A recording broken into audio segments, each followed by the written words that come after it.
প্রিয় দর্শক, আমিরুল ইসলাম মিস্টার আরামবাগ চিলপাড় নিচু এলাকাবাসী এবং রূপনগর থানা বিএনপি নেতা ইঞ্জিনিয়ার মজিবুল হক সাহেবের নেতৃত্বে যিনি আছেন, আমিরুল হক সাহেব ঢাকা মহানগর উত্তর বিএনপি আহ্বায়ক, ঢাকা 16 আসন সংসদ সদস্য পদপ্রার্থী আমিরুল হক সাহেবের হয়ে যারা কাজ করছেন মাঠে দিন রাত 24 ঘন্টা, আমি আজকে সেই আয়োজক মিস্টার সাহেবের সাথে একটু কথা বলছি। ভাই, আজকের এই আয়োজন সম্পর্কে একটু জানতে চাই।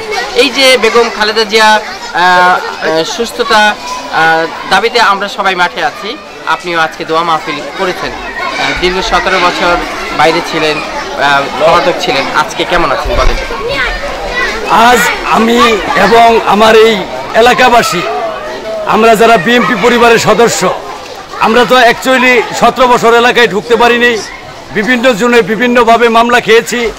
আমার নেতা, যিনি আমার রাজনৈতিক গুরু জনাব মোহাম্মদ জননন্দিত নেতা ইঞ্জিনিয়ার মজিবুল হক ভাইয়ের নেতৃত্বে আমি এখন রূপনগর থানা বিএনপিতে রাজনীতি করতেছি এবং ঢাকা মহানগর উত্তরে এবং বাংলাদেশে আমি এমন একটা মনের মতো নেতা পেয়েছি। আমার রাজনৈতিক বয়স হচ্ছে 30 বছর, কিন্তু এরকম সৎ, নির্ভীক এবং নিষ্ঠাবান আজ আমরা সর্বদিক থেকে, যেমন আমরা যে এখন এলাকাতে থাকতে পারছি, যার যার বউ বাচ্চা পাশে রাখতে পারছি, আমরা এলাকার বাহিরে যাওয়ার লাগে না, এদিক থেকে আমরা খুব শুকরিয়া আদায় করছি।